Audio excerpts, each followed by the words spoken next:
Hello friends, स्वागत है आप सभी का हमारे चैनल क्लस्टर करियर में। आज हम इस वीडियो में जानेंगे कि आप कैसे दिल्ली यूनिवर्सिटी के जो डिपार्टमेंट ऑफ एजुकेशन है उससे बीएड कोर्स कर सकते हो। उसके लिए क्या क्या एलिजिबिलिटी क्राइटेरिया है, कौन कौन सी चीज़ों की रिक्वायरमेंट होती है एडमिशन के टाइम पे, एग्ज़ाम पैटर्न, सिलेबस, बहुत सारी चीज़ें हम इस वीडियो में डिटेल में जानने वाले हैं। तो आपको वीडियो को एंड तक देखना है और इस चैनल को सब्सक्राइब कर लेना है और भी इंफॉर्मेटिव वीडियोस सबसे पहले देखने के लिए। तो चलिए शुरू करते हैं इस वीडियो। बीएड कोर्स को आप दिल्ली यूनिवर्सिटी के डिपार्टमेंट ऑफ एजुकेशन से कर सकते हैं।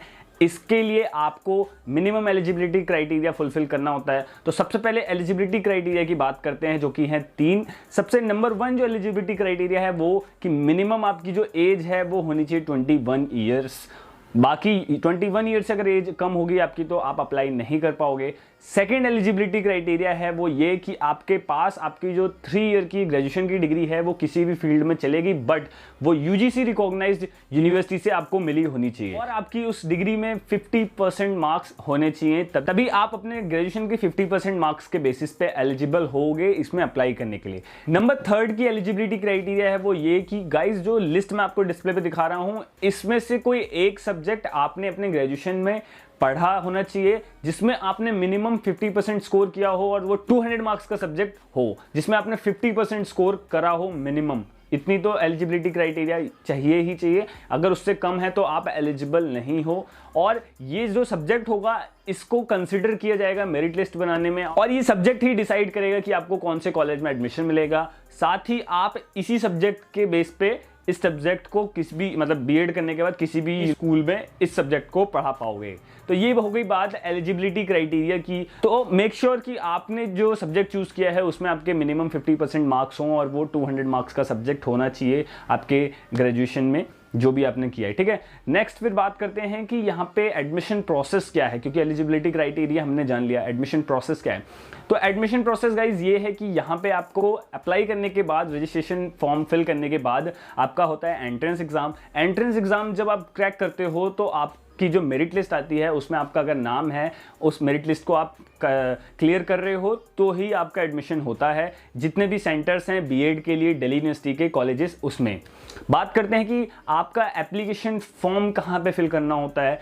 दिल्ली यूनिवर्सिटी के जब फॉर्म आएंगे, अभी वो एक्सपेक्टेड है वो फॉर्म जुलाई के मिड में आने के लिए, तो आप तब जाके उस वेबसाइट का लिंक मैं आपको नीचे डिस्क्रिप्शन में दे दूंगा इस वीडियो के नीचे। जब वो लिंक ओपन हो जाएंगे तो आप उस लिंक से जाकर दिल्ली यूनिवर्सिटी का रजिस्ट्रेशन प्रोसेस फिल कर सकते हो, फॉर्म कंप्लीट कर सकते हो और उसके लिए एप्लीकेशन फीस भी पे करनी होती है जो कि है मिनिमम आपके लिए जनरल कैटेगरी और ओबीसी कैटेगरी के लिए और ईडब्ल्यूएस कैटेगरी के लिए स्टूडेंट्स के लिए जो फीस है वो है 500 रुपीज़ और 250 रुपीज़ अप्रॉक्स लगते हैं एससी एसटी और अदर कैटेगरी के स्टूडेंट्स के लिए। ये तो बात हो गई एप्लीकेशन की। नेक्स्ट फिर बात करते हैं, क्योंकि अभी हमने देखा कि एडमिशन प्रोसेस में आपका एग्जाम होता है, एंट्रेंस एग्जाम होता है, तो एग्जाम का पैटर्न क्या होता है उसके बारे में जानते हैं। सबसे पहली चीज जो एग्जाम का मोड होता है वो होता है ऑनलाइन मोड। नेक्स्ट बात होता है कि क्वेश्चंस किस टाइप के आते हैं, तो एमसीक्यू बेस्ड क्वेश्चन होते हैं। नंबर ऑफ क्वेश्चंस की बात करें तो आपके 100 क्वेश्चन होंगे और जो मार्क्स मिलेंगे आपको पर क्वेश्चन वो 4 मार्क्स होंगे। नेगेटिव मार्किंग की बात करें तो यहाँ पे -1 की नेगेटिव मार्किंग भी होती है कि अगर आप सोचो कि आपने गलत आंसर अगर टिक किया है कोई आपने एग्जाम में तो उसकी मार्क्स भी कटेंगे आपके करेक्ट आंसर में से। तो आपने ये चीज़ इंश्योर कर लें कि 400 मार्क्स का आपका टोटल पेपर हुआ है, क्योंकि 100 × 4 बाकी माइनस मार्किंग 1 की है। नेक्स्ट फिर बात करते हैं कि आपके सब्जेक्ट्स कौन कौन से होते हैं जिनमें से इस एग्जाम में आपके क्वेश्चंस आते हैं। तो जो सब्जेक्ट हैं फ्रेंड्स वो कुछ इस टाइप के हैं कि आपको पहले तो जो पहला मेन सब्जेक्ट होता है वो teaching aptitude and general awareness, जिससे मिनिमम 30 मार्क्स के क्वेश्चन एक्सपेक्टेड होते हैं हर साल एंट्रेंस एग्जाम में।